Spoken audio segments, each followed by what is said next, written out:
Sud Radio Parlons Vrai chez Bourdin, 10h30, 12h30, Jean-Jacques Bourdin. Il est 10h30 juste, merci d'être avec nous, bonjour à toutes et à tous, 0826 300 300, vous connaissez notre numéro pour intervenir, pour participer à nos 2 heures d'émission consacrées à l'actualité, avec beaucoup d'informations, beaucoup de débats, beaucoup d'analyses, beaucoup d'explications, et le commentaire viendra après, 0826 300 300. Une minute de silence sera observée à 15h dans tous les collèges et lycées pour honorer évidemment la mémoire d'Agnès Lassalle, poignardée par l'un de ses élèves à Saint-Jean-de-Luz. Nous reviendrons sur les faits, sur la personnalité de l'adolescent de 16 ans qui a tué son enseignante et sur les délires possibles de cet élève. 11h, 12h, notre jeudi politique. 3 députés seront avec nous, comme tous les jeudis. Nous parlerons de l'Ukraine, de la réforme des retraites. Le gouvernement prêt à écouter LR au Sénat et à modifier le texte. C'est ce qu'a dit Olivier Véran ce matin. Et nous parlerons aussi du drame de Saint-Jean-de-Luz. Il y aura vraisemblablement une loi sur la fin de vie, a aussi dit Olivier Véran. Une aide active à mourir sera-t-elle autorisée? Nous allons en parler ce matin et notamment à 12h05. Je recevrai Marie de Henzel, psychologue et opposée à cette aide active à mourir, suicide assisté ou euthanasie. Elle publie L'aventure de vieillir chez Robert Laffont. Pourquoi vieillir serait-il honteux? Elle va nous donner de l'espoir pour toutes celles et ceux qui avancent en âge. Merci d'être avec nous. Comme tous les jours, Félix Mathieu, dans Quel monde vit-on? C'est une info qui est passée inaperçue, révélée par nos confrères du Point. Une info qui commence à faire grincer beaucoup de dents. Emmanuel Macron a remis la Légion d'honneur à Jeff Bezos en toute discrétion. Racontez-nous. Oui, cérémonie au palais de l'Élysée il y a une semaine, le jeudi 16 février dans l'après-midi. Le milliardaire américain, 4e fortune mondiale, décoré par le chef de l'État au cours d'une cérémonie fastueuse mais confidentielle selon les indiscrets du Point. Cela ne figurait dans aucun agenda officiel, ça n'a été communiqué nulle part. Cérémonie en petit comité, en présence d'une poignée de personnes triées sur le volet. Pas rancunier, Jeff Bezos, fondateur d'Amazon, a notamment convié celui dont la fortune a dépassé la sienne, le français Bernard Arnault, PDG de LVMH, première fortune mondiale. Une décoration et une discrétion qui interrogent, tout comme la date choisie pour la cérémonie, le 16 février. Au même moment, les opposants à la réforme des retraites étaient en train de défiler dans les rues en France. Oui, c'est peut-être la raison pour laquelle cette cérémonie n'a pas été... Éventé. Oui, plus qu'éventé même. On n'en a pas parlé. Hein. Oui. C'est le Point qui fait cette révélation. Je sais que ça fait réagir beaucoup de personnes. Bien, nous allons, regardons un autre sujet avec vous, Félix. C'est un nouveau geste, et vous allez réagir, 0826 300 300. C'est un nouveau geste annoncé par Total Energy sur les prix des carburants. Le diesel et le samplon 95 seront plafonnés à 1,99 € cette année dans les stations Total françaises.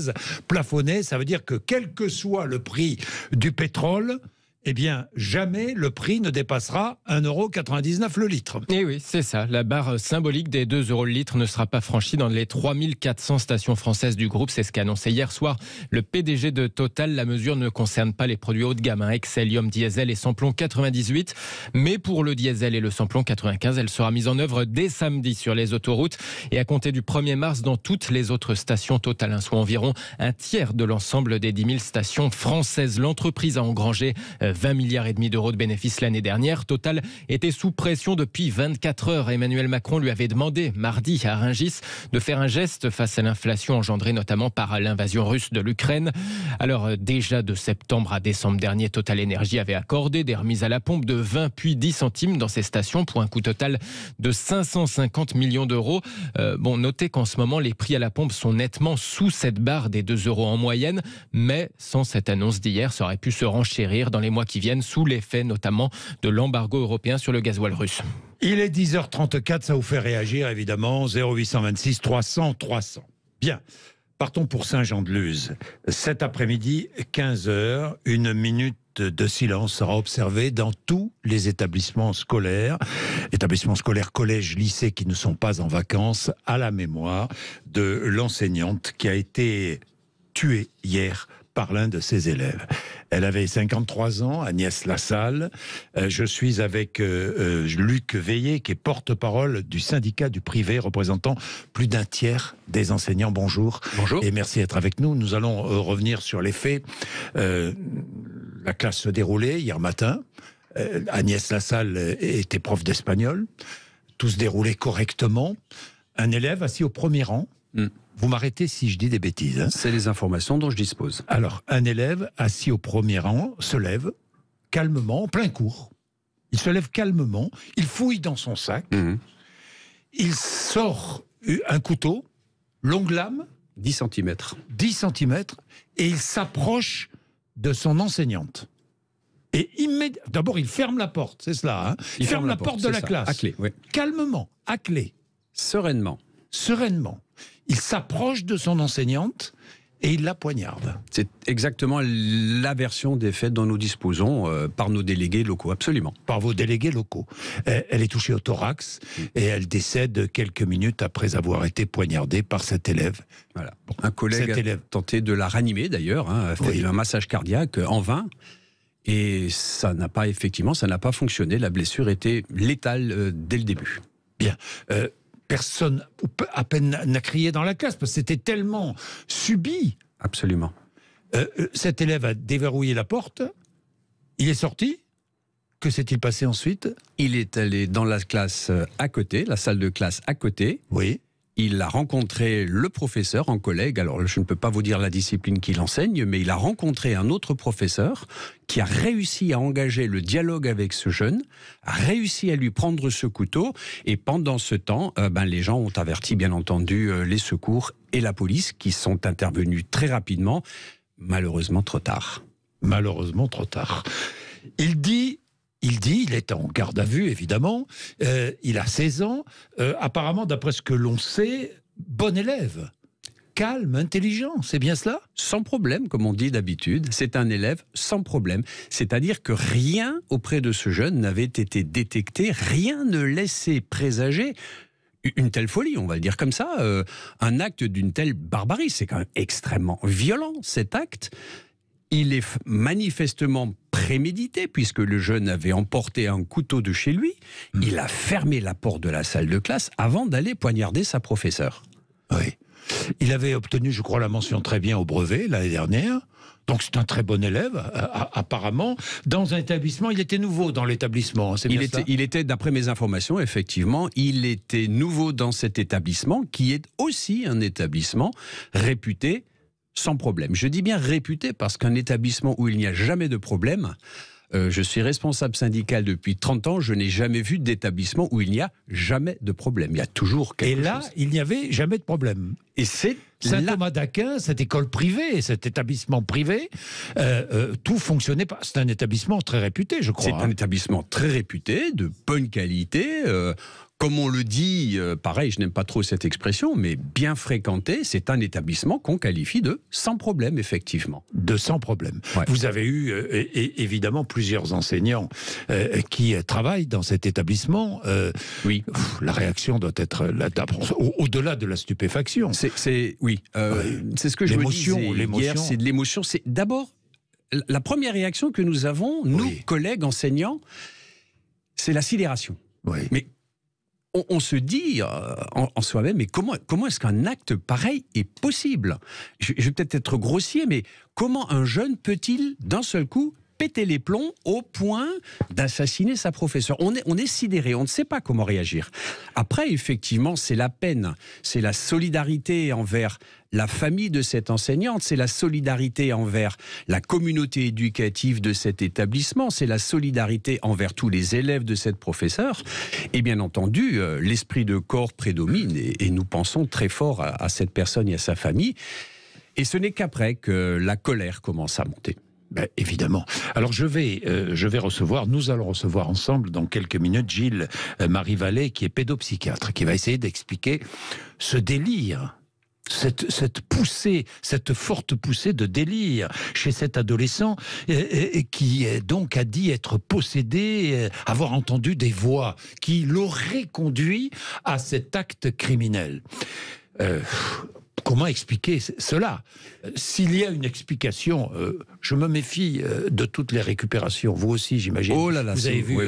de toutes les récupérations. C'est insupportable.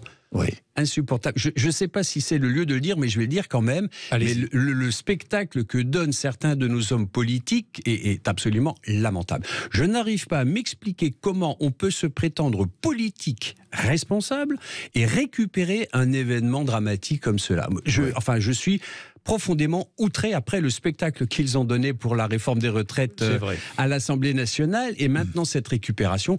Je trouve ça insupportable. Notre pays a besoin de calme, a besoin de sérénité. Les communautés éducatives ont besoin de se sentir entourées, aidées, accompagnées. Comme le ministre l'a fait hier, je trouve qu'il a posé un geste très intéressant qui a été apprécié par la communauté éducative en général.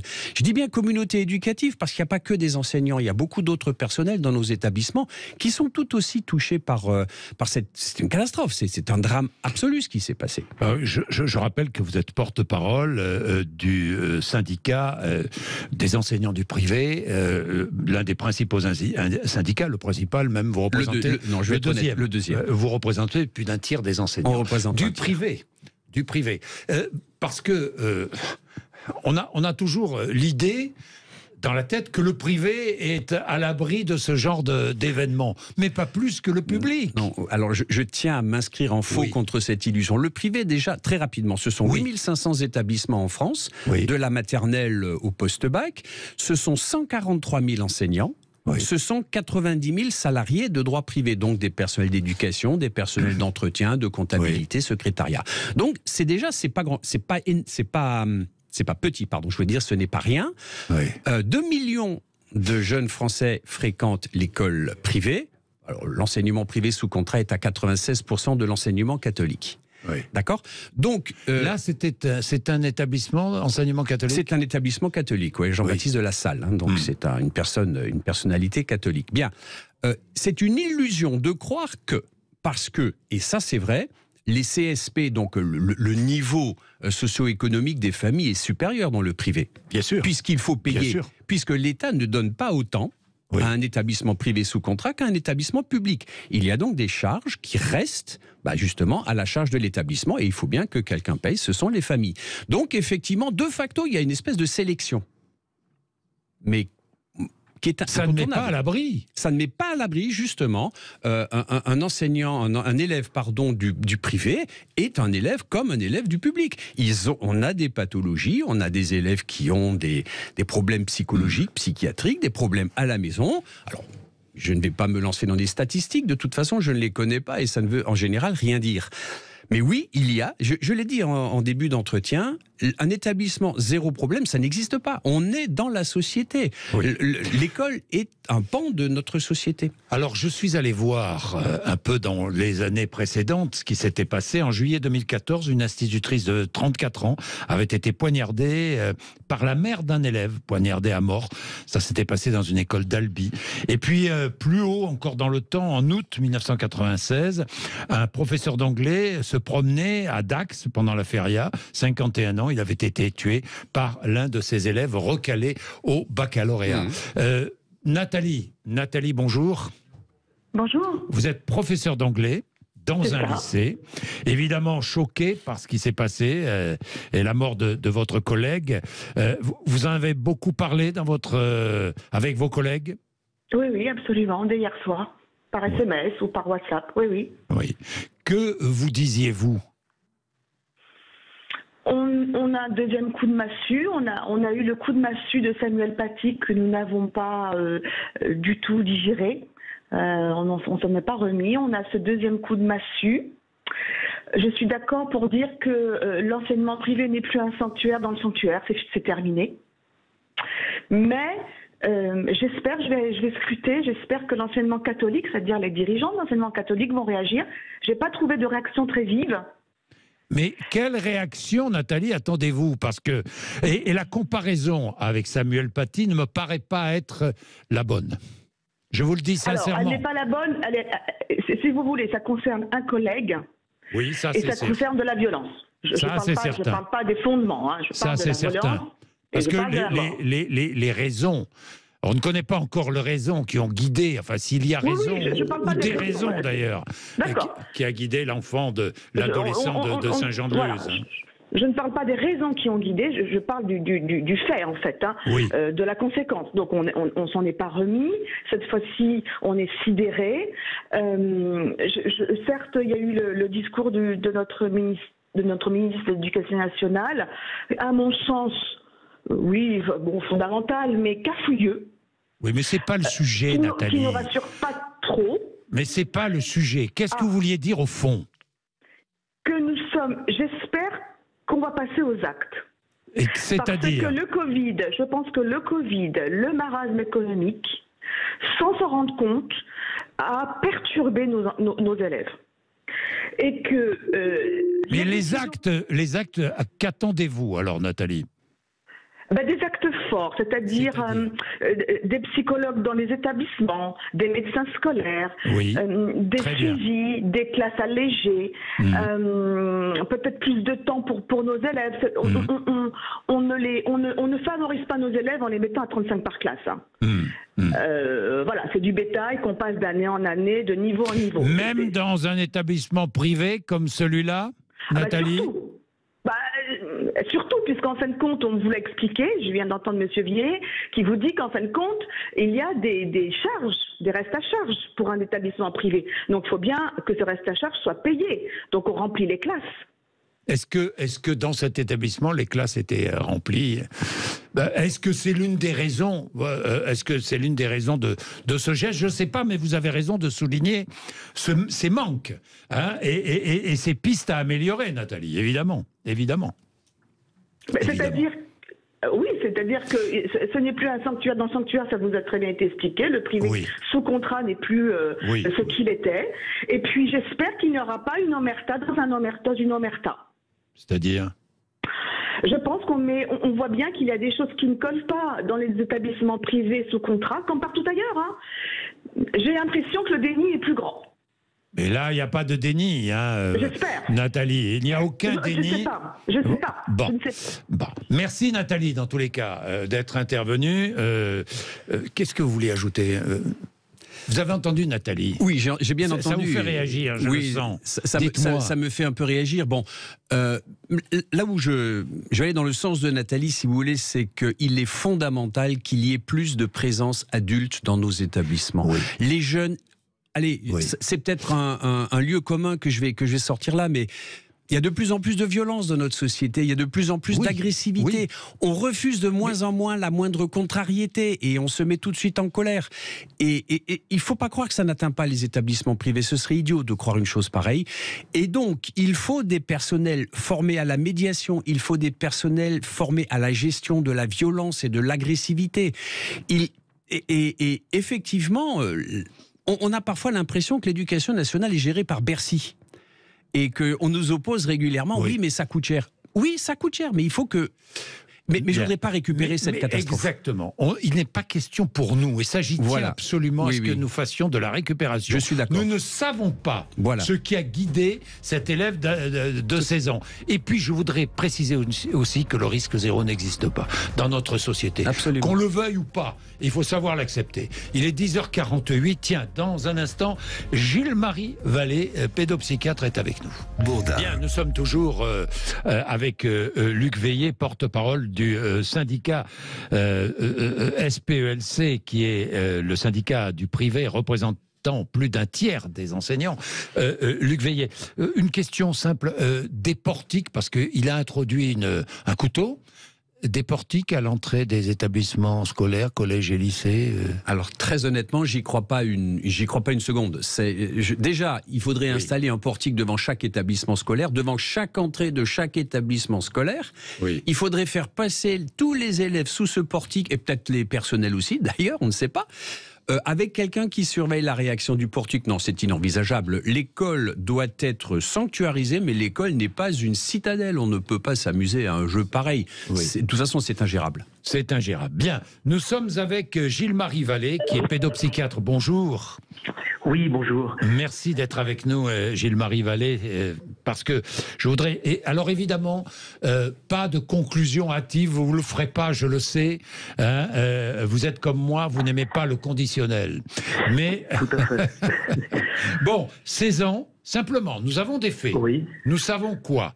Il a 16 ans, c'est un adolescent, c'est un très bon élève, il est nouveau dans l'établissement, il se lève, il poignarde son enseignante en plein cours et il donne tout de suite l'explication, il dit je suis possédé, j'ai entendu des voix.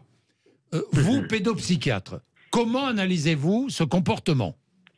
Alors, d'un point de vue pédopsychiatrique, ce que l'on peut identifier, ce sont des signes cliniques qui, lorsqu'ils s'associent, conduisent à l'évaluation de symptômes. Là, effectivement, l'idée, l'évocation d'idées délirantes, d'hallucinations auditives, et même le calme apparent qui est décrit même par les autres élèves, vont effectivement dans le sens de quelque chose qui peut tout à fait ressembler à une bouffée délirante aiguë, c'est-à-dire la survenue à un moment où effectivement on s'y attend pas forcément d'un trouble psychique qui fait que le sujet n'est plus du tout dans la réalité, il interprète ce qu'il observe, ce qui est dit et ça peut effectivement conduire à des troubles du comportement. Oui, mais Gilles-Marie Vallée, très bien. Je comprends très bien ce que vous me dites, mais cet élève a introduit un couteau dans son établissement, dans la classe. Il l'avait dans son sac. Donc, ce délire n'est pas un délire immédiat.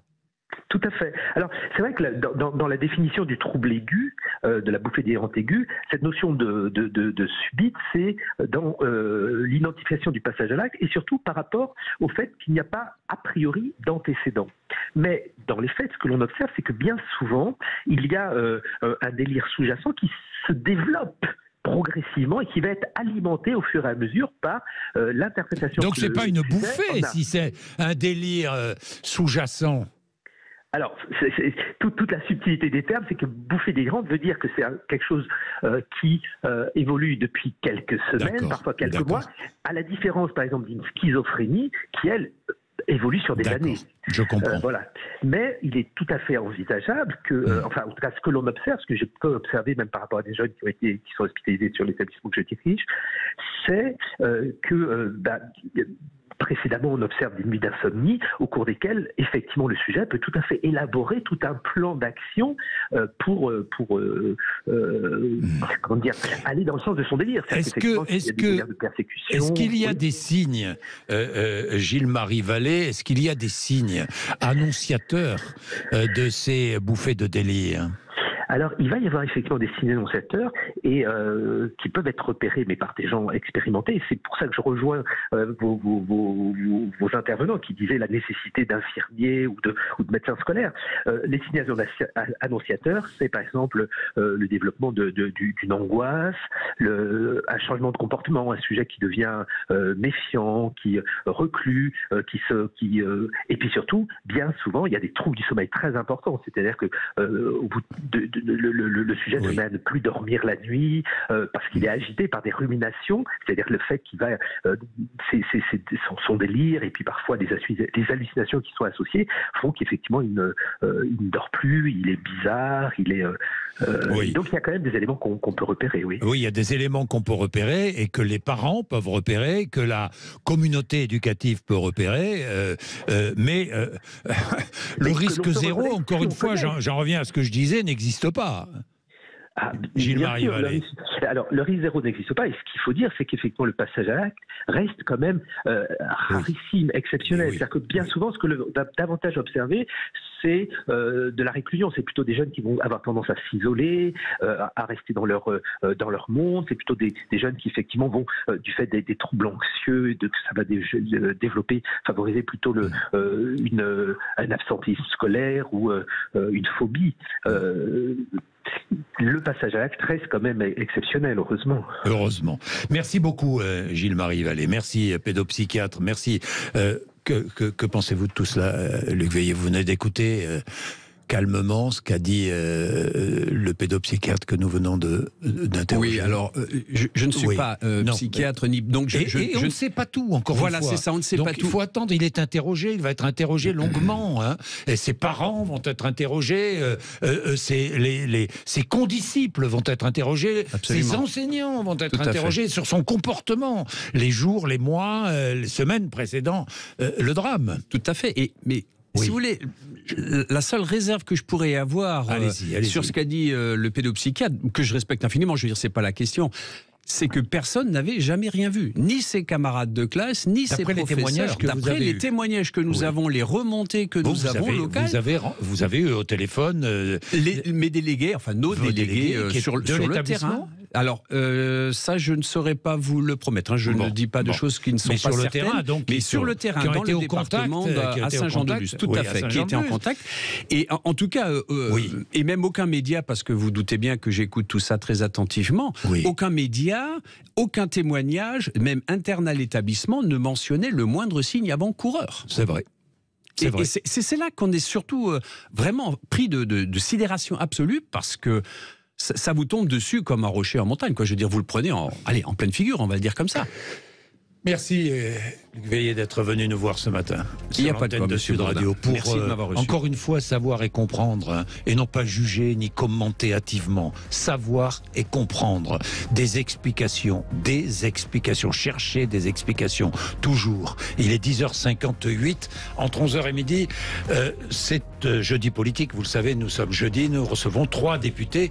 Je vais parler évidemment de ce drame de Saint-Jean-de-Luz. Nous allons voir comment justement réagissent les députés, les politiques face à ce drame. On va voir s'il y a de la retenue ou pas. Ça va être intéressant. Et puis, nous allons parler de l'Ukraine. Et puis, nous allons parler évidemment de la réforme des retraites. Il est 10h58. Merci d'être avec nous. Bourdin. Il est 11h03. Nous sommes jeudi. Donc le jeudi, bien c'est simple, c'est un jeudi politique. Jeudi politique, ça veut dire que nous invitons des députés ou des sénateurs. Aujourd'hui, 3 députés qui viennent nous parler de l'actualité, débattre de l'actualité, échanger des idées. C'est un débat, encore une fois, échanger des propositions, réagir à l'actualité. Comme invité aujourd'hui, par ordre alphabétique, Bertrand Pancher, qui est député de la Meuse et président du groupe LIOT. Bonjour. Bertrand Pancher. LIOT, Liberté, Indépendant, Outre-mer et Territoire. Vous êtes 20, hein, je crois. C'est ça. 20 députés. 20 députés. Donc, un groupe de 20 députés à l'Assemblée nationale. Avec nous aussi Charles Rodwell, qui est député Renaissance des Yvelines. Bonjour. Bonjour, merci pour votre invitation. Merci d'être avec nous. Et Aurélien Saint-Toul, député LFI des Hauts-de-Seine. Bonjour. Bonjour. Merci d'être avec nous tous les 3. Nous allons évidemment parler de 3 sujets majeurs. L'Ukraine et la Russie. Demain, 1 an. 365e jour aujourd'hui de l'invasion de l'Ukraine par la Russie. Nous allons parler de la réforme des retraites avec les derniers propos d'Olivier Véran. D'ailleurs, vous allez peut-être, Charles Rodwell, nous apporter quelques précisions. Il a parlé du Sénat, de ce qui allait se passer au Sénat. Et puis, 3e sujet, évidemment, le drame de Saint-Jean-de-Luz que nous venons d'évoquer longuement depuis 10h30. Nous allons revenir dessus. Mais auparavant, je voudrais que nous appelions un de vos collègues, enfin il n'est pas député, mais il est responsable politique, Romain Colas, qui est secrétaire national du PS. Romain Colas, bonjour. Bonjour Jean-Jacques Bourdin. Vous êtes maire de Boussy-Saint-Antoine, c'est dans l'Essonne. Boussy-Saint-Antoine, combien d'habitants ? 8000 habitants à peu près. Bon. Vous avez découvert au sol, dans votre commune, des menaces de mort. Racontez-nous. Oui, sous les fenêtres de mon bureau, inscrit sur le sol, des menaces de mort, puisqu'il s'agissait de m'annoncer qu'on allait me tuer, Colas ou Will Kill You, avec une imagerie nazie, puisqu'il y avait le sigle SS, qui faisait par ailleurs référence à un groupe, à une division SS de la Seconde Guerre mondiale, qui a massacré plusieurs dizaines de milliers de juifs par balle. Donc voilà, un message charmant au petit matin, posé sous les fenêtres de mon bureau. Mais est-ce que y aurait-il la moindre raison enfin, la moindre raison, c'est de la déraison, hein, en l'occurrence. Mais enfin, y aurait-il la moindre raison à ce tag ? Qu'est-ce un reproche qu'on vous ferait d'un mot que vous auriez dit, d'une attitude que vous auriez eue ? Très franchement, je fais aucun lien entre cette menace, et malheureusement, c'est pas la première, et un fait particulier. Il n'y a aucune raison, jamais, de menacer qui que ce soit, pas plus un élu qu'un autre citoyen, a fortiori de le menacer de mort. Et donc, évidemment, je condamne cette menace. Et si j'ai fait le choix de m'exprimer, c'est parce que c'est pas la première fois que ça m'arrive. Oui. Ces menaces, elles ont d'ailleurs pesé aussi bien sur moi que sur mes proches, ma famille. Elles viennent très souvent, elles s'inscrivent dans un imaginaire d'extrême droite ou nazi. Moi, j'ai reçu plusieurs menaces, généralement toujours de courageux qui oublient de signer, parce que c'est quand même systématiquement la même chose. Je veux le dire, ces gens-là sont des lâches, puisque c'est de façon anonyme qu'ils se permettent de menacer. C'est valable pour moi, c'est malheureusement valable pour d'autres élus, des citoyennes et des citoyens qui n'ont pas d'autre tort que ceux de s'engager au service de leurs concitoyennes et de leurs concitoyens. Donc je dis à ces gens, vous êtes des lâches, vous ne m'intimidez pas, et je continuerai avec l'équipe que j'ai l'honneur d'animer à exercer mon mandat. Mais à un moment, il faut, parce que j'ai eu encore une fois beaucoup trop de menaces, beaucoup trop d'agressions sont commises à l'égard de citoyennes, de citoyens, ces 35 000 maires, ces dizaines de milliers de conseillers municipaux bénévoles au travers du pays qui n'ont d'autre tort que de s'engager au service de leurs concitoyens. En démocratie, on a le droit de ne pas être d'accord. Ça, c'est même l'essence de la démocratie. La saine dispute démocratique, ça ne passe pas par des menaces et encore moins par des agressions. Et donc, moi, ce que je veux dire à ces gens, c'est qu'ils ne me font pas peur et parce qu'ils sont lâches, je les méprise. Bien, Romain Collard, restez avec nous parce que, comme tous les jeudis, j'ai des élus de la nation autour de moi et 3 députés aujourd'hui. Qui veut réagir? Charles Rodwell?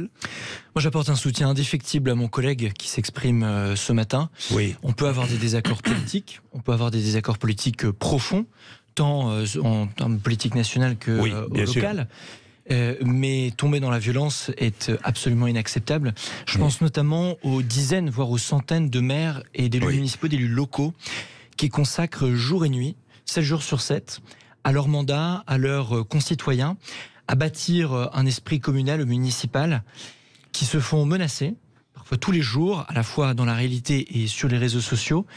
C'est absolument inacceptable. On peut poser la question de la crise démocratique qu'on connaît aujourd'hui à bien des aspects, mais tomber dans la violence est parfaitement inacceptable. Oui, Bertrand Pancher, tomber dans la violence est inacceptable. C'est pas, malheureusement, c'est pas la première fois qu'un élu, vous-même, vous avez été déjà menacé de mort aussi. Oui, absolument. Oui, j'ai reçu, moi, ainsi que quelques collègues de mon groupe. C'est un groupe parlementaire indépendant, à la charnière, un peu de proposition, l'IOT. Et plusieurs de mes collègues parlementaires ont déjà été victimes de menaces de ce type. Moi, j'ai reçu à plusieurs reprises des lettres anonymes de menaces de mort. Il y en a un qu'on a retrouvé le dernier. C'était un déséquilibré qu'on a réussi à retrouver grâce à la coopération de la police. Bon, franchement, quand on reçoit ça tout le temps, ça fait peur, quoi. Moi, mes enfants sont faits, je dis pas menacés, mais mes enfants, c'était très compliqué pour les enfants, et on n'oublie pas, ne jamais oublier que les élus, et notamment les élus locaux, qui sont aussi dévoués, les élus locaux, dévoués, des représentants, ont quand même, sont quand même confrontés à souvent des graves menaces. C'est injuste. J'observe quand même depuis quelques années que les procureurs, les tribunaux réagissent bien, réagissent vite, avec fermeté. Il faut le faire parce que c'est déjà un engagement qui n'est pas évident. Il ne faut pas décourager le peu d'élus qui se présentent. Aurélien Saint-Toul. Oui, je crois qu'il n'y a pas de débat entre nous sur le rapport qu'on a à la violence. On l'exclut totalement du débat public. Ça n'est pas une ressource possible. Dans le cas de la France Insoumise, nous sommes un mouvement particulièrement ciblé en réalité, et on a, je crois, un ratio très élevé en réalité du nombre de députés qui ont été victimes de menaces de mort. Vous connaissez tous le cas de Jean-Luc Mélenchon qui carrément a fait l'objet réellement d'un projet d'attentat, d'attaque. Il était ciblé en même temps que Christophe Castaner à l'époque. Je crois que c'est quand même ce qui est important, c'est de voir la part de l'extrême droite. Je pense qu'il faut avoir le courage de regarder cette réalité en face. Comme vous le savez, je suis membre de la commission de la défense nationale, et donc c'est des sujets qu'on traite aussi. Et si vous interrogez la DGSI, vous savez que parmi les objets de préoccupation du renseignement intérieur, il y a la part de la menace de ce qui s'appelle l'ultra-droite. Et elle est prépondérante. Oui, elle est prépondérante, ça, tout le monde le sait, et tout le monde le souligne à juste raison. Mais Aurélien Saint-Toul, j'ai quand même une question directe, vous savez que j'aime bien. Est-ce que la teneur des débats à l'Assemblée nationale et les invectives et parfois les menaces qui sont proférées, je ne vais pas parler de votre cas particulier, mais vous avez proféré des menaces. Vous êtes excusé. Vous avez traité le ministre d'assassin. C'est pas une menace. Non, c'est pas une menace. Non, c'est vrai. Traité le ministre d'assassin. Bon, mais vous êtes. Mais attendez, il s'est excusé et il a regretté. Et Aurélien Saint-Toul a regretté son mot, qui était d'ailleurs déplacé. Bon, mais est-ce que le spectacle que donne tout le monde, à l'Assemblée nationale, vous n'êtes pas les seuls à être mis en cause, que donne tout le monde, est-ce que ce spectacle-là n'encourage pas je sais pas moi, des débordements chez nos concitoyens ou pas? Ou ça n'a rien à voir? Moi, je crois que c'est exactement l'inverse en réalité. S'il y a dans l'espace public un lieu comme l'Assemblée nationale, où la controverse et même la polémique s'expriment avec des mots, c'est précisément pour ne pas avoir à passer à des gestes ou à des actes. Donc, vous savez, il y a on dit du théâtre de la tragédie, je pense de lettres, qu'elle exprime une catharsis, qu'elle permet de se purger. C'est-à-dire qu'on peut exprimer sa violence par les mots, on peut éprouver des passions dans un lieu précis, circonscrit, et que c'est la condition, c'est un des moyens pour que la violence ne s'exprime pas dans la société par des actes violents. Je crois que réellement, l'Assemblée nationale, c'est ce lieu où la polémique peut s'exprimer et permettre d'être une forme de soupape. Vous êtes d'accord, Bertrand Pancher? Je pense qu'il y a quand même des limites. J'observe qu'il n'est pas anormal qu'il y ait des débats parfois puissants. Pour être en permanence sur le terrain et en discutant avec mes électrices et mes électeurs, ils ne comprennent pas ce climat de violence. J'ajoute que tout ça est amplifié par les réseaux sociaux, bien sûr, par les médias, certains médias, par les vôtres qui travaillent vraiment sur les débats. Et je pense qu'on doit tous être en responsabilité, sinon, ça nourrit un anti-parlementarisme, ça nourrit un climat de défiance. Et je crois vraiment qu'il faut vraiment faire très très attention à essayer, au moins par la qualité du débat, de réunir plutôt que de diviser. Vous êtes d'accord, Charles Rodwell? Je souscris totalement aux propos de Bertrand Pancher. Effectivement, la violence verbale à l'Assemblée nationale est incomparable à la violence physique que subissent les élus. On ne peut pas mettre les deux sur le même pied d'égalité. Oui, ça, on est bien d'accord. En tant que parlementaires, on a aussi une responsabilité. Quand on débat, ou au contraire, quand on manifeste de l'obstruction dans le débat. Je ne vais pas revenir sur le cas qu'on vient d'évoquer. Il y a un autre collègue qui a mis son pied sur la tête d'un ministre, si vous voulez, en termes de violence en dehors de l'hémicycle pour le coup. Il y a quand même un symbole qui est majeur dans ce cas. Il a été sanctionné d'ailleurs, il a été sanctionné. Encore une fois, je ne place pas ces différents cas sur le même niveau, mais nous avons une responsabilité aussi dans la violence du débat. Jean-Jacques Bourdin. Oui, allez-y, Romain Colas. Je veux bien dire un mot et après je vous prie de m'excuser, je vais devoir vous laisser pour aller faire mon job de maire, parce qu'on m'attend pour une réunion. Ce que je voulais dire, c'est que de façon générale, à mon sens, on peut avoir des débats frontaux, que ce soit dans l'hémicycle de l'Assemblée nationale, ou ailleurs, mais que rien ne justifie la violence. La violence, elle peut s'exercer aussi bien par des menaces, par des violences physiques, mais aussi par la violence des mots, et on peut avoir une saine dispute démocratique dans le respect, et je pense que c'est essentiel. Mais quoi qu'il en soit, même si parfois des mots peuvent dépasser la pensée dans l'hémicycle ou ailleurs, rien ne justifie la menace et la violence physique. Et je veux souscrire évidemment je souscris à ce qui a été dit par les différents parlementaires qui sont avec vous, mais à ce que disait le député Saint-Toul. On a un sujet, parce que moi, toutes les menaces que j'ai reçues ces dernières années viennent de là. On a un sujet de l'ultra-droite, de l'extrême droite, qui est mu par une idéologie rance et haineuse, vis-à-vis des élus qui tentent de faire vivre simplement la République, une forme de mixité à l'échelle de leur commune. Et moi, le trait commun de toutes les menaces que j'ai reçues, c'est qu'on a toujours un fond de sauce raciste, une vieille idéologie qui justifie par elle-même la violence qu'elle exprime à l'égard des représentants des citoyennes et des citoyens. Et donc, j'appelle à notre vigilance collective là aussi là-dessus, mais quoi qu'il en soit, jamais, jamais, jamais, rien ne justifie, à l'égard de qui que ce soit, la menace ou la violence. Merci, merci Romain Colas, merci. Non, Aurélien Saint-Toul, on va s'arrêter là sur le sujet. Il est déjà 11h16 et je voudrais qu'on passe maintenant à l'Ukraine, qui est pour moi, le sujet majeur de l'actualité d'aujourd'hui, de ces jours derniers, de ces jours futurs. Nous serons sur l'Ukraine dans 2 minutes. Petite pause, 11h16. Bien, il est 11h18. Parlons de l'Ukraine parce que l'Ukraine, ça fait 365 jours. 365e jour de l'invasion de l'Ukraine par la Russie aujourd'hui. Demain, nous serons le 24 février 2023. C'était le 24 février 2022. La Russie envahissait l'Ukraine. Aux Nations Unies, il y a aujourd'hui débat et il y a vote sur une nouvelle résolution. Que dit le secrétaire général de l'ONU? L'invasion russe est un affront à notre conscience collective. C'est ce qu'il a dénoncé ce matin. Alors, 193 pays à l'ONU, vous le savez, il y aura un vote sur quoi? Sur une résolution. Que demande cette résolution? De parvenir à une paix globale, juste et durable, c'est ce qui est dit dans cette résolution. Attachement à l'intégrité territoriale de l'Ukraine, retrait immédiat des forces russes et cessation des hostilités. Évidemment, les Russes contestent cette résolution, voteront contre. Que pensez-vous de cette résolution? Alors je fais Aurélien Saint-Toul. Est-ce qu'elle vous paraît... Est-ce qu'il faut la voter? Est-ce qu'il faudrait la voter? Est-ce que la France doit la voter? Les termes que vous venez de citer ne posent évidemment pour nous aucun problème. Oui. Ils justifient qu'on les vote. De toute façon, d'une manière générale, en agressant l'Ukraine, la Russie a mis bas ou a violé tous les tabous du droit international, tous les interdits du droit international. Donc il est important que l'ONU manifeste sa désapprobation totale et claire. Moi, sur les termes de la résolution, il n'y a pas de problème. Il n'y a pas de problème. Charles Rodwell. Je partage cet avis. La Russie a fait le choix de se mettre au banc de la communauté internationale par cette agression. Oui. Et je pense qu'on peut collectivement rendre un hommage au peuple ukrainien pour la manière dont il défend à la fois son pays et protège aussi collectivement une partie de l'Europe. Dans ce conflit où, encore une fois, l'Ukraine a été agressée par la Russie. Bertrand Pancher, même chose? Oui, même chose. Tous les trois, même chose. Bon. Alors moi, je voudrais... Est-ce que vous avez lu la tribune du philosophe allemand Jürgen Habermas dans Le Monde hier?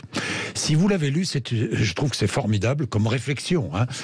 On n'est pas là pour dire si on est pour ou contre ses conclusions, d'ailleurs. C'est surtout de la réflexion. Il dit, je résume, si l'Ouest a de bonnes raisons de livrer des armes à l'Ukraine, il en résulte une responsabilité partagée dans le déroulement de la guerre, dans le déroulement futur de la guerre. Vous êtes d'accord? Alors, qu'est-ce que ça veut dire? Ça veut dire quoi? Ça veut dire que nous avons aussi la responsabilité d'essayer de préparer une éventuelle paix.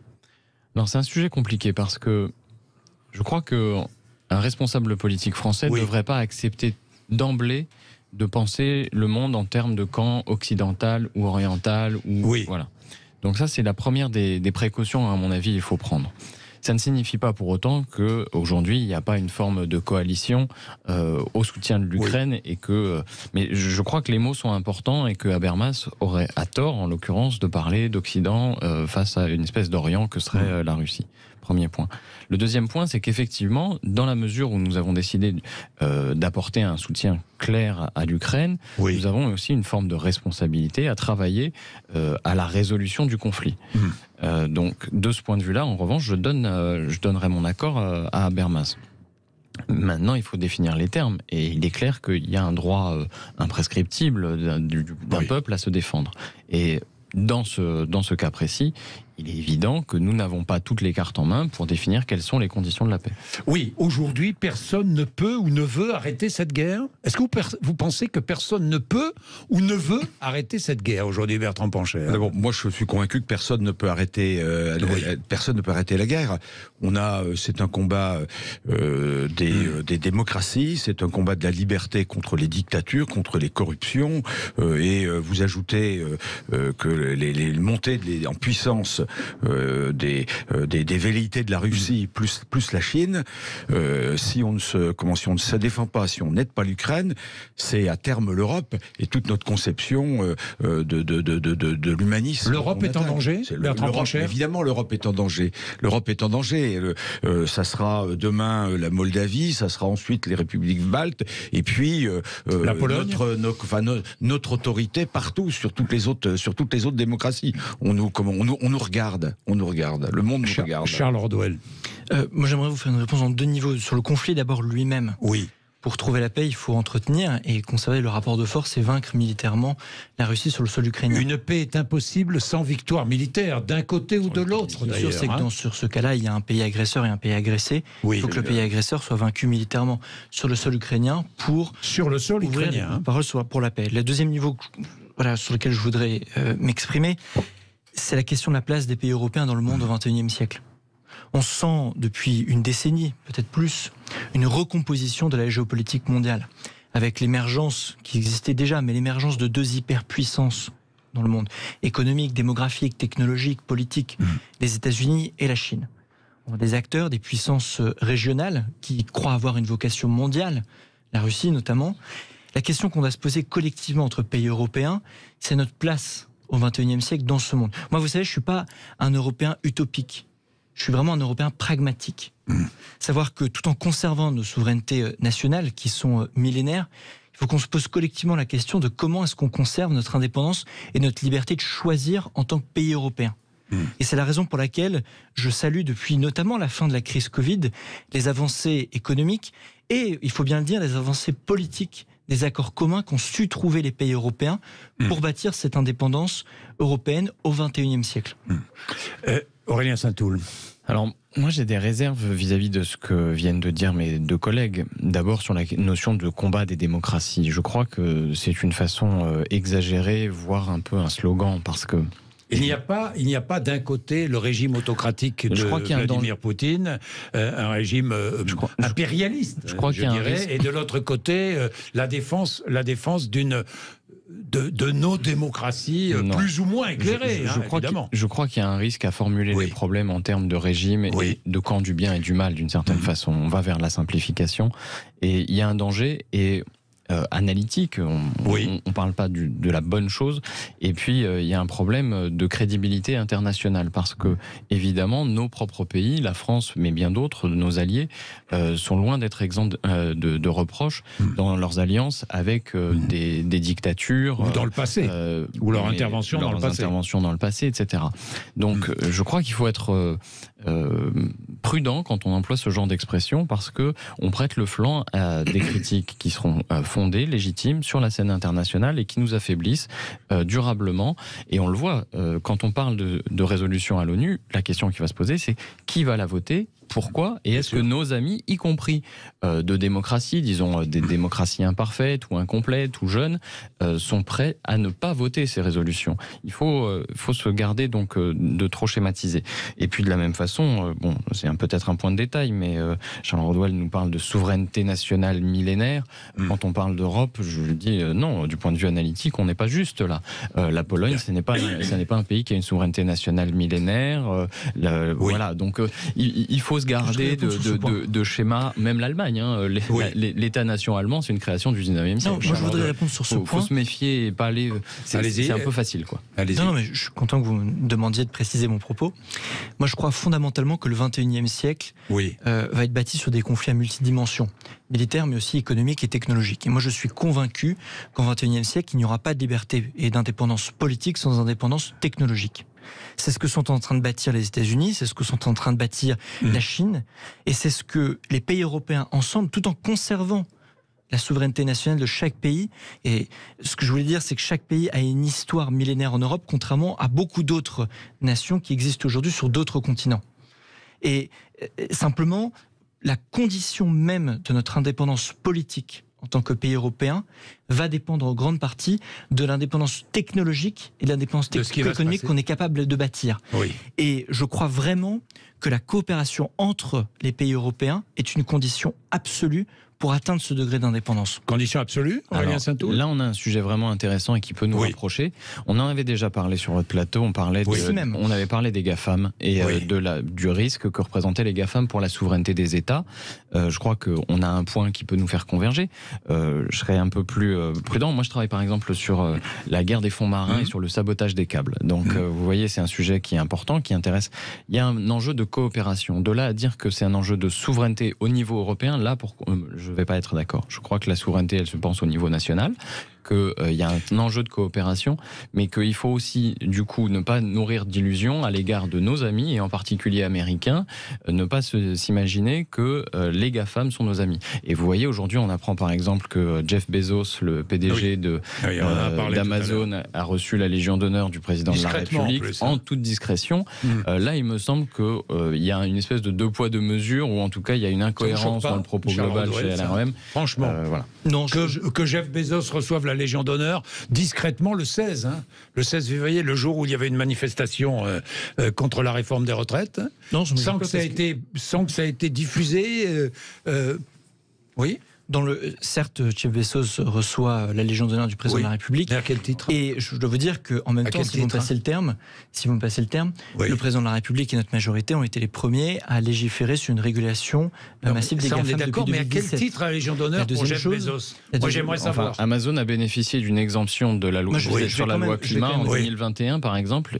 Amazon a été les seuls à bénéficier d'une exemption des critères sur l'artificialisation. En juillet 2017, nous expliquons que nous allons taxer les GAFAM et réguler les GAFAM. À l'Assemblée nationale, Bruno Le Maire, juillet 2017. Oui. Les oppositions unanimes lui rionnaient. Résultat, 5 ans après, la régulation est confirmée maintenant au niveau européen et la taxation nationale puis européenne a été mise en place au niveau national et négociée au niveau européen. C'est une avancée majeure que je crois qu'on peut tous reconnaître. C'est surtout un pétard mouillé, puisque le taux d'imposition, en l'occurrence, est en dessous même de ce que Joe Biden avait pu demander. Moi, je constate qu'aujourd'hui, on s'exprime tous les deux, je crois, en accord pour une plus grande régulation des GAFAM. Notre majorité l'a fait. La LFI s'y était opposée à l'époque. C'est ce que je constate. Ça vous a choqué, Bezos ? Franchement, il n'y a rien qui me choque. Découvrir qu'il vaut mieux être du bon côté du manche et qu'il vaut mieux être riche que pauvre pour avoir les honneurs. Ça, je suis. Voilà, ça, d'accord. On a déjà souvent passé. Vous pourriez être choqué, vous savez. Oui. Bon, Bertrand Pancherot, c'est pas le sujet. Mais pour en revenir à l'Ukraine, parce que là on a divagué un peu. Pour en revenir à l'Ukraine et la Russie, oui. Pour revenir à l'Ukraine et la Russie, nous n'oublions pas qu'une crise, et là c'est quand même une très grande crise. Plus qu'une crise, c'est une guerre. Plus qu'une crise, cette guerre. Oui. Grave crise internationale, et une crise, c'est une menace et une opportunité. La menace aurait pu être pour l'Europe de ne rien faire. Oui. L'Europe a été vraiment à la hauteur des enjeux, y compris et surtout, notamment en termes d'accueil de migrants, en termes de moyens. 110 000 Ukrainiens. En termes de moyens. Et je pense vraiment que il faut maintenant que l'Europe passe le cap. L'Europe, grande puissance économique, doit maintenant devenir une grande puissance politique, parce que et militaire militaire. Sinon, on se fera dévaster par la corruption, par la concentration des richesses. Et comment voulons-nous faire en sorte de régler les grands défis de demain, y compris environnementaux, si on ne s'appuie pas sur des vraies démocraties et des vrais liens entre les habitants et les dirigeants. Bien. Allez, 11h31, petite pause. Ensuite, nous allons parler de la réforme des retraites avec les dernières déclarations du porte-parole du gouvernement, Olivier Véran. À tout de suite. Bon, il est 11h34. Merci d'être avec nous. Nous avons 3 députés ici, en plateau. Par ordre alphabétique, Bertrand Pancher, député de la Meuse, président du groupe Lyot. Liberté, Indépendants, Outre-mer et Territoire. Charles Rodwell, député Renaissance des Yvelines. Et Aurélien Saint-Toul, député LFI des Hauts-de-Seine. La réforme des retraites. Dernière déclaration d'Olivier Véran, le porte-parole du gouvernement. Que dit-il ? Il a pris l'exemple de l'index censé favoriser l'emploi des seniors dans les entreprises. Rejeté à l'Assemblée avec les voix défavorables de LR, notamment. Le gouvernement veut réintroduire cet index devant les sénateurs, mais qu'a dit Olivier Véran ? Je considère que les sénateurs ont vocation à aller dans le sens d'améliorer l'emploi des seniors dans l'entreprise, et s'ils ont des propositions à faire qui partent de l'index senior ou qui sont différentes, nous les écouterons bien sûr. Ça veut dire qu'il est prêt à accepter et les remarques et les propositions des sénateurs LR. Charles Rodwell, j'ai bien compris. En fait, sur ce sujet comme sur d'autres, le texte a toujours été ouvert à la modification, à la discussion, à l'échange, tant dans nos assemblées qu'avec les mouvements syndicaux et les représentants syndicaux. Moi, je tiens à saluer depuis le début du débat sur la réforme des retraites la manière avec laquelle les mouvements syndicaux ont, manifesté dans le calme, en faisant entendre leur voix, et de deux, ont toujours été ouverts le dialogue pour améliorer le texte. Oui. Améliorer le texte sur la pénibilité, sur les cas arrachés, sur la prise en compte du droit des femmes. Sans les représentants syndicaux, nous n'aurions pas fait ces améliorations. Oui. L'idée, c'est de dire que le fait est qu'ils vous demandent le retrait quand même. Et aujourd'hui, simple. Oui, ils demandent le retrait. Je vais y revenir. Non, mais moi, j'assume tout à fait de ne pas être d'accord avec les représentants syndicaux sur le sujet. Oui. Mais force est de constater que malgré les manifestations dans le calme, il y a toujours ce lien qui est fait pour améliorer le texte. Oui. C'est, je crois, aussi la responsabilité de l'ensemble des parlementaires. Moi, je regrette l'obstruction absolue qu'il y a eu à l'Assemblée nationale sur les 2 semaines. Je vais y revenir de débat. aussi. Je crois vraiment que le Sénat et que les parlementaires donc ça veut ont dire encore quoi? la chance d'améliorer Ça veut ce dire texte. qu'aujourd'hui, les députés LR ont rejeté, par exemple, l'index senior. Vous êtes prêts à l'accepter, quoi? En fait, c'est la responsabilité. Non, mais si les sénateurs remettent cet index senior dans le texte, qu'est-ce que vous faites? En fait, comment ça marche? C'est-à-dire que là, le Sénat va examiner le texte. Mais le Sénat ne remettra pas l'index senior. C'est le alors que vous y tenez. C'est le gouvernement. Mais je sais, vous avez la preuve là que le 47. Le gouvernement s'en est chargé dans le texte qui est parti au Sénat, et les sénateurs vont dire non. Vous faites quoi? Mais il y a 2 choses. Moi, il y a la commission mixte paritaire ensuite. Absolument. Mais... Et puis, si la commission mixte paritaire ne tombe pas d'accord, on réétudiera le texte. Moi, honnêtement, donc vous retirerez l'index senior. Moi, je constate 2 choses. Procédure, là. Absolument pas. Moi, je constate 2 choses. C'est que, sur le fond, je crois que cet index, et même si nous étions en minorité dans l'Assemblée, j'assume le fait de dire que cet index est important pour répondre à la question de l'emploi des seniors, parce que la réforme des retraites... Vous le défendez, mais vous êtes prêt à l'oublier, quoi. Absolument pas. Là, il va être étudié au Sénat, et c'est la responsabilité des sénateurs de voir si oui ou non l'index doit être conservé dans le texte. Bien. Bertrand Pancher. Alors, le meilleur opposant à la réforme de la retraite, c'est Emmanuel Macron lui-même, qui en 2019 disait que c'était stupide de travailler plus longtemps quand on n'avait pas de travail. Bon, quand on a dit tout ça, il fallait évidemment commencer par le bon bout, c'est-à-dire la question de l'emploi des seniors. Il y a 43% des personnes qui ouvrent, 42 qui ouvrent le droit à leurs assurances, à la retraite, qui ne travaillent pas. Et il y avait des propositions à faire, notamment en termes de baisse de charges. Tout ça a été évident, d'incitation. Cet index, franchement, c'est un truc de technocrate. Je pense que ça va être au Guinness des records des concours. Maintenant, on n'appelle plus ça ENA, mais enfin, on pourrait le mettre. Quelque chose qui ne sert à rien, qui va être balayé par le Conseil constitutionnel, dont personne ne veut, et qui va quand même utiliser pas mal de réglementations pour le faire, quoi. Donc c'est très bien que ça a été balayé, mais franchement, il fallait beaucoup plus loin sur l'emploi des seniors. Aurélien Saint-Toul. Alors il y a plusieurs points. D'abord sur l'idée que l'article 2 là, qui porte sur l'index senior, je reviendrai dessus, arrive au Sénat. Ce qui est manifeste, et ce que Charles Rodwell ne veut pas dire, c'est que le gouvernement, en choisissant cette procédure du 47.1, d'une part, a montré que c'est en fait un 49.3 déguisé, donc que l'Assemblée ou le Parlement n'a pas la main. Et c'est une façon de... C'est un passage en force assumé, d'ores et déjà.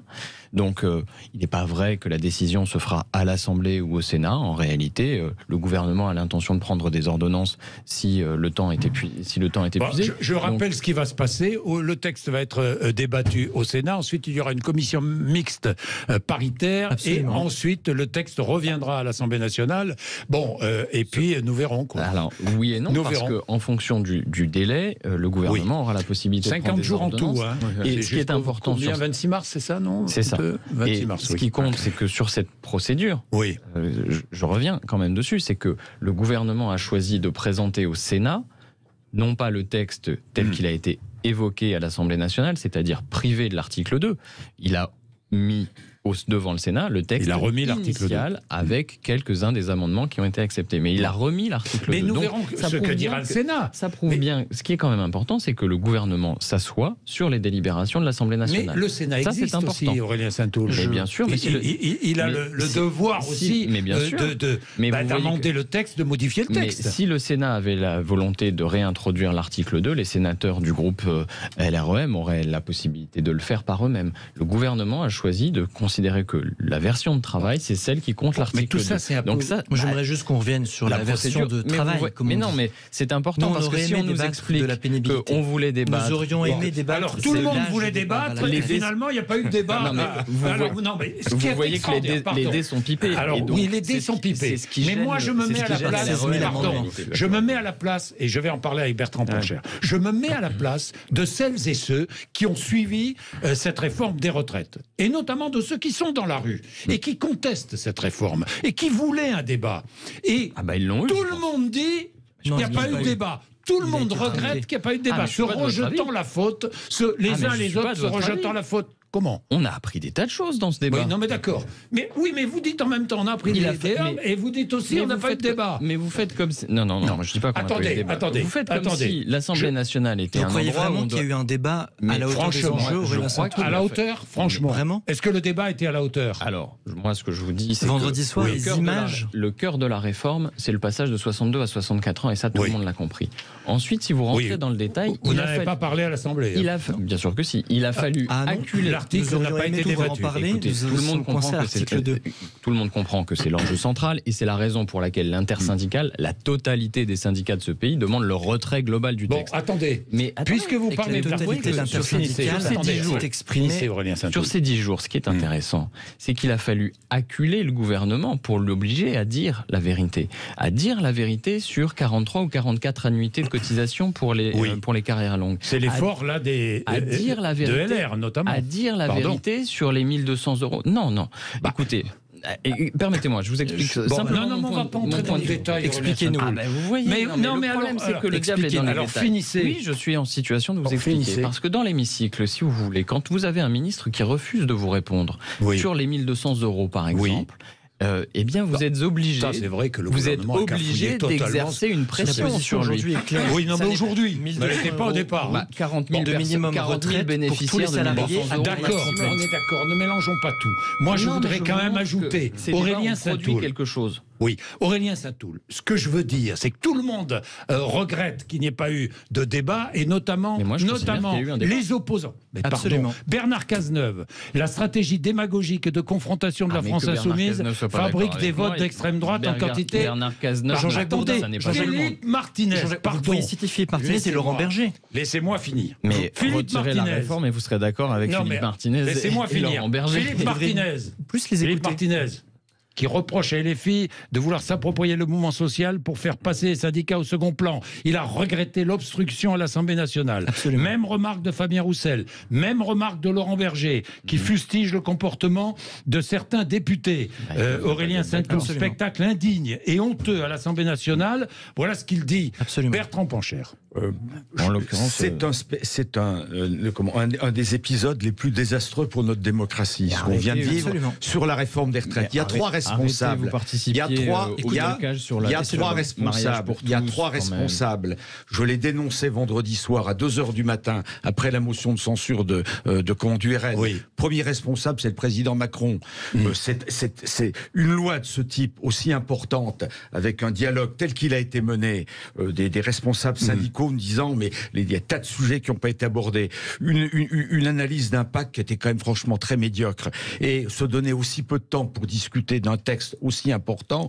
Premier responsable, c'est Emmanuel Macron. Moi, j'en veux également à mes collègues des LFI qui se sont dit finalement, faisons traîner tout ça par des milliers d'amendements, ce qui a donné l'impression à l'opinion publique qu'il n'y avait aucune discussion. Et puis, cerise sur le gâteau, la motion de Marine Le Pen, faire un coup politique, alors qu'il y avait zéro proposition, seule proposition étant de dire il faut faire davantage d'enfants et on réglera le problème des retraites. Oui, franchement, on donne une image de dysfonctionnement de notre démocratie, et il ne faut pas s'étonner que les gens n'aillent pas voter. Vous prenez cette part de responsabilité, Aurélien Saint-Toul? Non, là je vous trouve...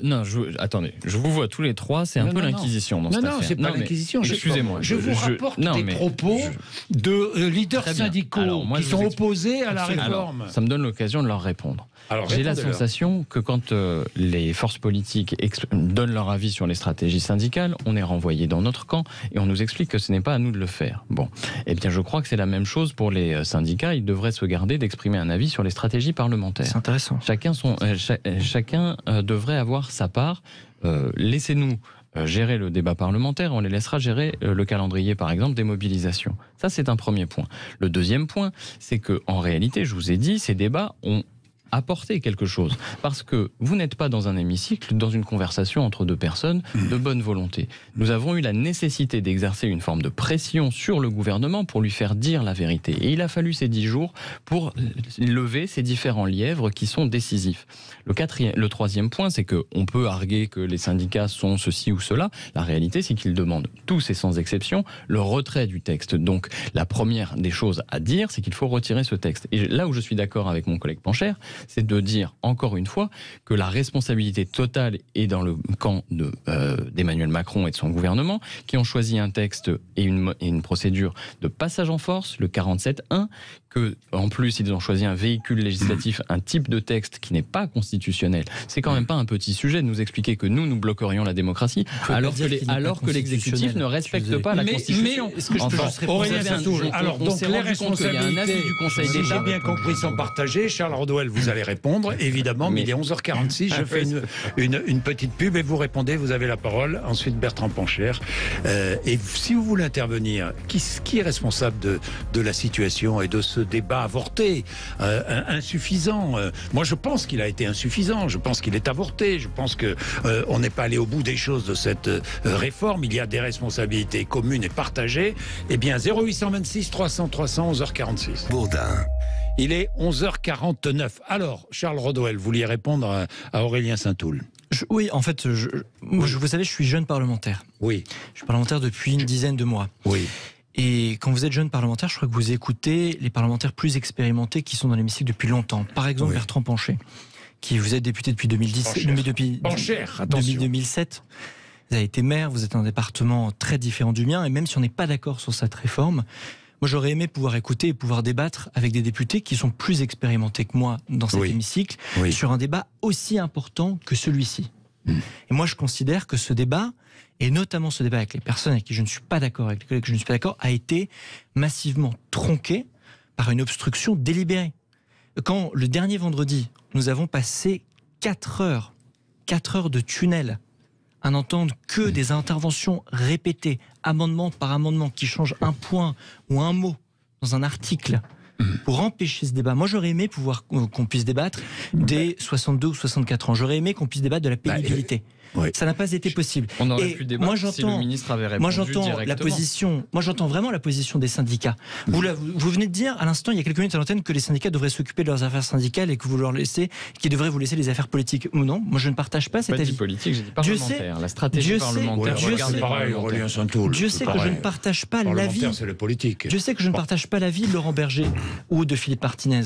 Mais j'entends complètement leur frustration à l'Assemblée. L'histoire des 1200 euros, franchement, vous avez pédalé dans la choucroute. Je dis les choses sont assez claires aujourd'hui. Vous nous avez dit 2 millions, puis 200 000, et ensuite 40 000, évidemment. Pour tous les salariés qui ont une carrière complète.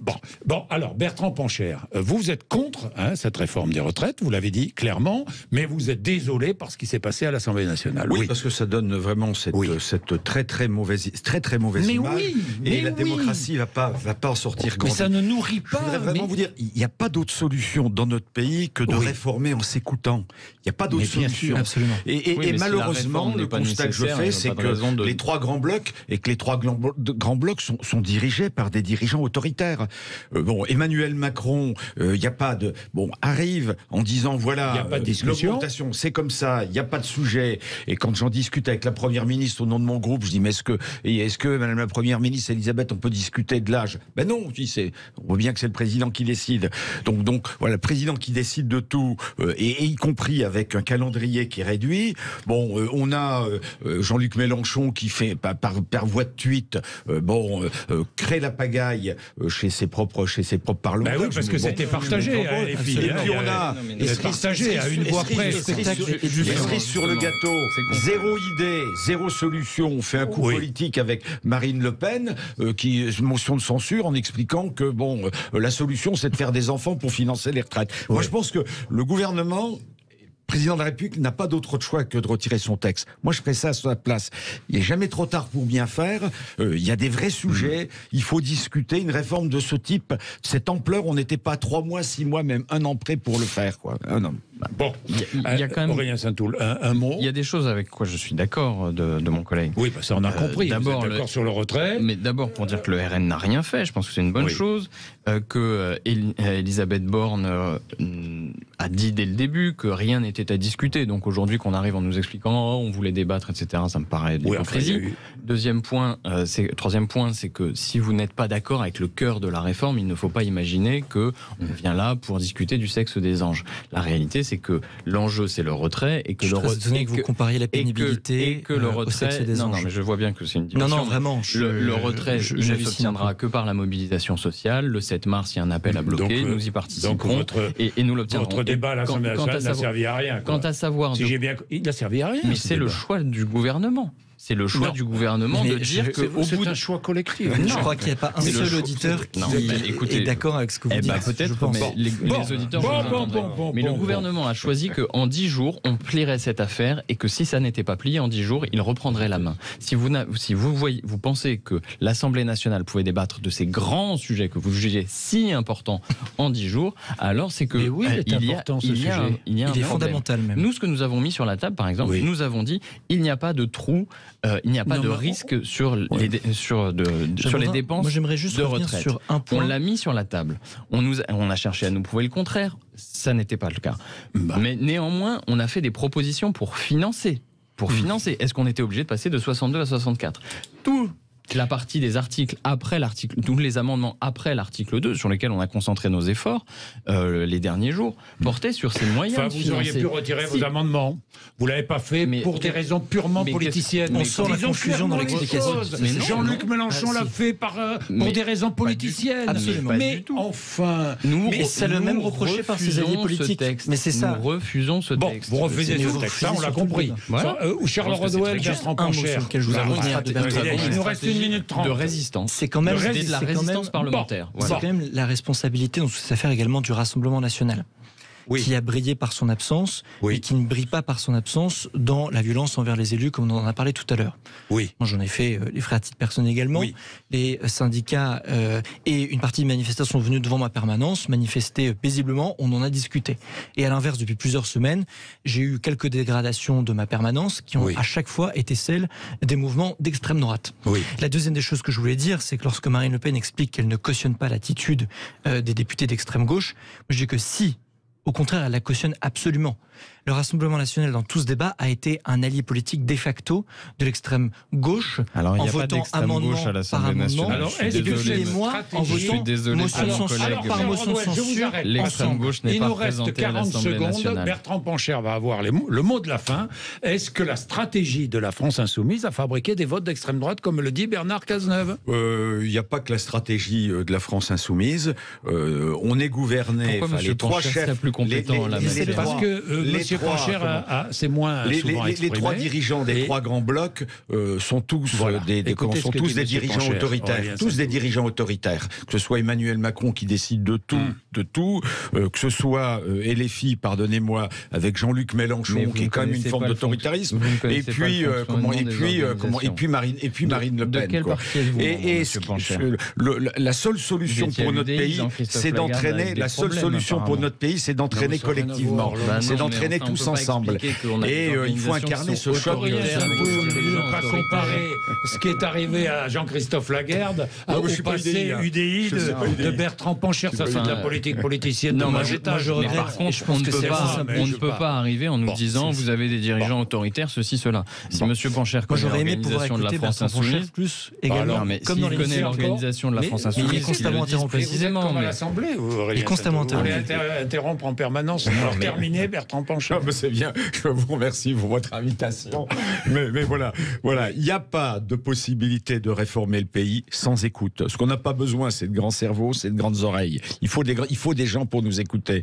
Et la méthode, elle est stratégique si on veut faire en sorte de faire avancer notre pays. Les Françaises et les Français comprennent qu'on est obligé de réformer. Mais ce qu'ils ne comprennent pas, c'est quand les décisions viennent de haut. Comme ça, il faut retirer ce texte sur les retraites, il faut le retravailler, et il n'y a pas de raison qu'on n'oublie pas les objectifs. Merci Bertrand Pancher, aura le mot de la fin.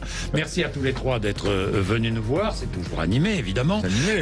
Vous êtes sur Sud Radio, mais c'est bien, parce que comme ça, les auditeurs peuvent se faire une idée des positions des uns et des autres et de ce que défendent tous nos députés. Il est 11h58 et puis moi je rends hommage. Tous les jeudis j'invite des députés et sénateurs, c'est par hasard, c'est parce que je pense que c'est indispensable, ce travail est indispensable et c'est une façon de rendre hommage au travail des politiques qui sont si décriés aujourd'hui, souvent à tort. Il est 11h58, merci d'être avec nous, à tout de suite. Il est 12h11, l'aventure de vieillir, et je suis heureux de recevoir Marie de Henzel. Bonjour. Bonjour.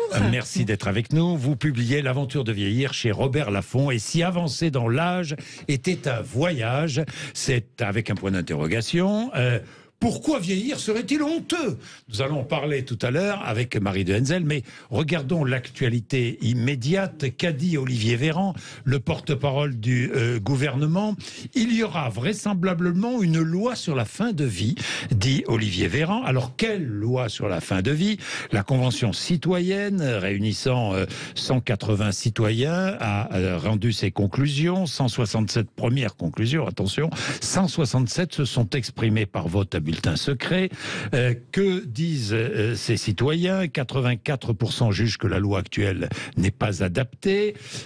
Ils ouvrent l'aide active à mourir. Alors, plusieurs possibilités. L'accès à l'aide active à mourir doit être soumis à des conditions, c'est ce qu'ils disent. 72% sont pour le suicide assisté, 66% pour l'euthanasie, donc moins nombreux pour l'euthanasie que pour le suicide assisté. Vous, Marie de Henzel, vous êtes toujours opposé à l'euthanasie. En revanche, le suicide assisté est, selon vous, une possibilité. D'ailleurs, vous l'exprimerez dans une tribune très attendue qui paraîtra dans Le Monde au début de la semaine prochaine. Voilà. Alors, je suis effectivement radicalement opposée à une loi sur l'euthanasie. Oui. Tout simplement parce que il y a dans notre... Il va falloir changer le code pénal. Oui. Il y a dans notre loi un interdit de tuer. Et c'est un interdit qui est très important dans une démocratie. Parce que regardez ce qui se passe actuellement avec cet événement, cet adolescent qui tue. Oui. On a quotidiennement on nous montre que l'on peut tuer comme ça, impunément. Oui. Or, qu'est-ce qui se passera si dans 5, 10 ans, 15 ans, on a levé cet interdit de tuer dans la loi? On dira on peut tuer. Oui. Eh bien, qu'est-ce qui nous dit que toutes ces personnes âgées qui vont arriver, nous sommes nombreux à arriver dans le grand âge dans quelques années, qu'est-ce qui nous garantit qu'on ne fera pas pression sur ces personnes pour qu'elles demandent la mort, ou tout simplement le jour où elles diront « Oh, j'en ai assez, j'aimerais mourir », on ne fasse pas une injection létale. Et François Mitterrand, quand je l'avais rencontré, et qui est un homme de gauche, et qui me disait, vous savez, je suis opposé à une loi sur l'euthanasie, parce que notre société n'est pas bonne, et rien ne nous garantit que si on lève cet interdit, on ne puisse abuser, justement. Alors on nous dira, bien sûr, il y a des dérives, il n'y en aura pas, on va mettre en place... Certainement, une loi mettra en place un certain nombre de garde-fous. Mais vous savez que ces garde-fous, ils finissent par tomber. Donc je suis opposée à l'euthanasie, mais vous n'êtes pas opposée à une aide à l'accès à l'aide active à mourir. Alors, je me dis que s'il faut vraiment avancer sur ce sujet, mettre à disposition de quelqu'un les moyens de mettre fin à sa vie s'il vraiment... c'est son souhait, eh bien, je vais dire, au moins, là, ce n'est pas quelqu'un d'autre, parce que quand quelqu'un s'implique dans une euthanasie, dans donner la mort, on ne se rend pas compte, mais c'est pas un acte anodin. Moi, en tant que psy, j'ai reçu des gens qui vraiment avaient des cauchemars, une culpabilité. Donc, mettre à disposition, pourquoi pas, Mais l'autre, la tribune que j'ai écrite dans Le Monde, c'est que de respecter quelque chose que les personnes âgées demandent et qu'elles rêvent de mourir comme ça, c'est de mourir d'anorexie finale. C'est-à-dire qu'on respecte leur refus de s'alimenter. Oui. Or, on ne souffre pas quand on meurt comme ça, qu'on est très âgé. Mais dans notre société, vous savez, on fait une équivalence entre la nourriture et la vie. Et je trouve paradoxal qu'on trouve normal de faire une injection létale et qu'on ne respecte pas tout simplement ceux qui veulent s'enfoncer doucement, glisser doucement vers la mort. À ces personnes, donner la possibilité. Et de respecter cela. Et de respecter ce choix de fin de vie. Voilà. Et évidemment, donc dans ces conditions, oui, à une aide active à mourir. Marie de Henzel. Hein, vous savez, parce que l'aide active à mourir, c'est un autre mot pour l'euthanasie. Bon, alors, parce que ce n'est pas une aide active à mourir que de laisser quelqu'un... Oui, c'est pas une aide active, mais c'est une... Non, c'est différent. C'est différent, vous savez, l'aide active à mourir, c'est le mot actuel, moderne, pour l'euthanasie. Pour l'euthanasie, d'accord. Mais c'est aussi quand même laisser le choix à la personne de se laisser mourir. De se laisser mourir, c'est ne pas la forcer à vivre. La forcer à vivre. Bien sûr. Hein, parce que bon, c'est bon. Et puis je suis évidemment pour le développement des soins palliatifs parce que je trouve catastrophique finalement en France que l'on n'ait pas mis tous les moyens. Oui. J'ai beaucoup défendu ces soins qui, je le sais, puis pour avoir été psychologue dans une unité de soins palliatifs, je sais que si avec des gens compétents qui ont vraiment une formation, ce que les médecins n'ont pas. Vous savez qu'aujourd'hui, vous avez des médecins qui ont 40 heures de soins palliatifs et de traitement de la douleur à leur actif et d'autres 2 heures. Alors, il y a vraiment un effort à faire à ce niveau-là. Bien. Là, nous parlons de la fin de vie. Mais dans votre livre, vous ne parlez pas de la fin de vie. Vous parlez de la vieillesse. Or, la vieillesse, et j'en profite pour rebondir, ne doit pas être considérée comme une fin de vie. Je m'explique. La vieillesse, vous parlez d'aventure. C'est plus qu'une aventure. C'est un moment de grâce, quelque part, Marie de Henzel. Alors, oui, le mot aventure, j'y tiens, parce qu'en fait, comme on a une image assez désastreuse, on parle de naufrage, en fait. Mais l'aventure, c'est vrai que l'aventure, c'est une inconnue. Quand vous partez à l'aventure, vous ne savez pas ce que vous allez trouver. C'est vrai qu'il y a des bonnes ou des mauvaises surprises. Mais en tout cas, il y a cette envie d'aller de l'avant. Et je trouve qu'aujourd'hui, cette image désastreuse qu'on a fait que des personnes ont tellement peur qu'au fond, elles sont paralysées et elles ne vivent même pas ce qu'offre la vieillesse. Mais on redoute le déclin avant d'être vieux. Voilà, on le redoute avant d'être vieux. Oui. Alors que, effectivement, vieillir, c'est continuer à vivre. Évidemment, on va vivre des choses différentes. Oui. C'est sûr qu'on ne vit pas la même chose à 70 ans qu'à 50, à 90 qu'à 70, mais ce n'est pas moins bien. On va explorer d'autres territoires. Alors, c'est des territoires, moi j'appelle ça les territoires de l'intériorité, parce qu'effectivement, et ce n'est pas du tout un repli sur soi, mais on va s'approfondir, on va questionner aussi le sens de sa vie, le fil rouge de sa vie.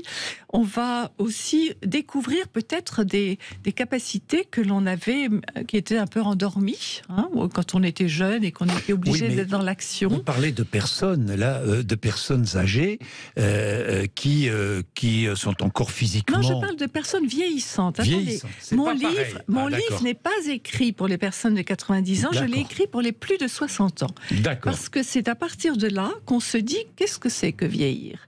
Alors, vous employez le mot de grâce parce que j'ai entendu un jour, c'est un paradoxe, vieillir, une vieille dame qui dit, bien sûr c'est une inconnue, mais donc tout se délite, mais s'ouvre un espace de grâce. C'est un mot qui m'a beaucoup interpellée. Bien sûr. Et j'entends, parce que je suis à l'écoute, ces personnes de 80 à 100 ans, mais aussi de 60 à 80 ans, j'ai tout ce panel, je vois que ce mot résonne.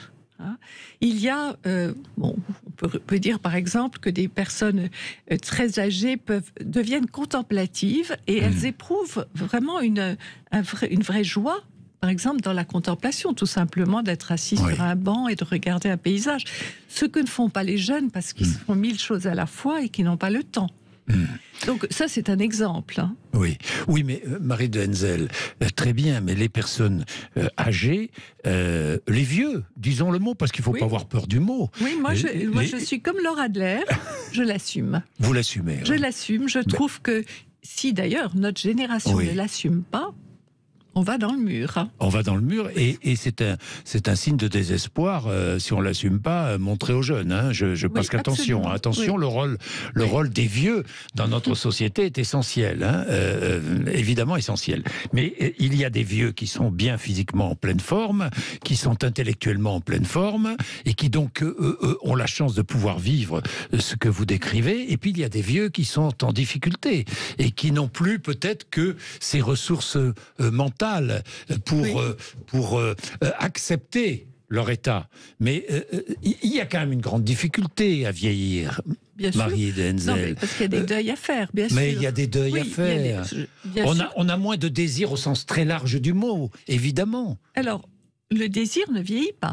Mais bien sûr, c'est le désir au sens large. C'est-à-dire... au sens large, oui, bien sûr. Oui, il ne vieillit pas. Vous avez des gens désirants à 98 ans. Oui. Vraiment, je les connais, je les rencontre. Donc, il y a la curiosité, par exemple, quelque chose qui ne diminue pas, quel que soit l'état dans lequel on est, même si vous êtes en perte d'autonomie, la curiosité elle reste vive. Et l'intérêt pour les autres aussi. Il y a une ouverture, je dirais, du cœur et de l'esprit qui est une des caractéristiques de la vieillesse heureuse. Parce que dans mon livre, je ne sais pas si vous l'avez remarqué, il y a trois mots que j'utilise. Nous visons tous une vieillesse heureuse, féconde et intéressante. Oui, oui. Et ça, c'est possible parce qu'il y a des gens, même en perte d'autonomie, qui vivent cela. Donc, il faut se dire que peut-être, effectivement, il y a des choses qu'on ne pourra plus faire. Peut-être qu'on peut être... Alors, un chiffre qu'il faut quand même savoir, c'est que si vous arrivez à 90 ans, en étant autonome, vous avez 8 chances sur 10 de le rester. C'est pas du tout la catastrophe qu'on nous annonce. Oui, oui. Donc de rester indépendant et non pas de sombrer dans une dépendance. Absolument. Parce que, et de garder en tout cas son... vous avez la vieillesse indépendante et la vieillesse dépendante. Oui, elle existe. Elle existe, mais... Encore une fois, ce livre, il est pour des personnes vieillissantes, qui peuvent encore mettre en place ce qu'il faut en termes de prévention de ce que j'appelle la mauvaise vieillesse, parce qu'il n'est pas trop tard. Seulement, c'est vrai que si on arrive à 90 ans et qu'on n'a pas compris, quelles étaient les pistes, les bonnes pistes, évidemment, c'est un peu tard. Est-ce que je peux dire aux générations plus jeunes que le corps décline, mais que la pensée s'élève ? Oui. Je peux le dire ? Oui. Oui ? Oui, absolument. Le corps, bien sûr. Décline, bien sûr. Bien sûr. Bien sûr. Moi, je fais plus de ski, je monte plus sur une échelle pour peindre ma maison. Il y a des choses que je peux plus faire. Oui, je sais. Évidemment, évidemment. Mais la pensée s'élève. Alors la pensée, c'est Victor Hugo qui le dit. Elle croît, elle continue à croître, elle s'élève, elle s'enrichit. Elle s'enrichit, oui. Et moi, je connais des gens de plus de 90 ans qui lisent énormément, qui s'informent, qui sont même, je dirais, plus jeunes d'esprit qu'ils ne l'ont été quelques années avant. C'est assez étonnant. Ça, c'est étonnant. Cette jeunesse d'esprit que certaines personnes arrivent à vivre. Mais encore une fois, je pense que ça se prépare. Vous voyez, mon livre est vraiment un livre pour se préparer à ce voyage. Exactement, pour ce voyage dans les dernières années de nos vies. Marie de Henzel, c'est un livre très optimiste. J'ai découvert de l'optimisme partout dans votre livre. C'est pas du tout un livre catastrophique Non, vraiment, vous regardez la vieillesse avec un regard joyeux. Oui, parce que sans évacuer évidemment tout ce que l'on rencontre quand on est plus âgé, mais c'est joyeux. Parce qu'il y a des joies de la vieillesse, et ça, j'en ai beaucoup de témoignages. Et vous savez d'ailleurs, en hébreu, vous avez le même mot pour désigner la personne très âgée et la personne ivre de joie. C'est le mot gil. C'est intéressant de voir que vous permettez que je cite Oui. un extrait de votre livre, la page 124. La vie est un long et passionnant éveil, une mise au monde permanente de nous-mêmes.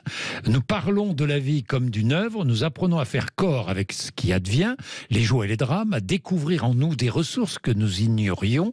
Accomplir sa vie, c'est aller au bout de cette œuvre, l'achever. Le grand âge, si nous avons la chance d'y parvenir, peut nous être donné à vivre pour accomplir notre parcours. Oui. Voilà, vous avez tout résumé. Et si on vit les choses comme ça, oui. on envoie un message très important aux plus jeunes, à nos enfants, nos petits-enfants. Parce qu'en fait, ils nous regardent vieillir, ils ont peur aussi. Ils se disent... et je pense que c'est la façon la plus légère que nous puissions avoir pour nos enfants oui. Le poids, vous savez, du vieillissement dans la société, il n'est pas seulement financier. Il est psychologique. Il est psychologique. On sait que quand on a un parent âgé qui vieillit mal, ça pèse lourd. Bien sûr. Merci Marie de Henzel, merci pour ces réflexions, merci pour ce livre, L'aventure de vieillir chez Robert Laffont. Et si avancer dans l'âge était un voyage. Merci beaucoup. Il est 12h26. Merci de nous avoir accompagnés sur Sud Radio. André Berkoff.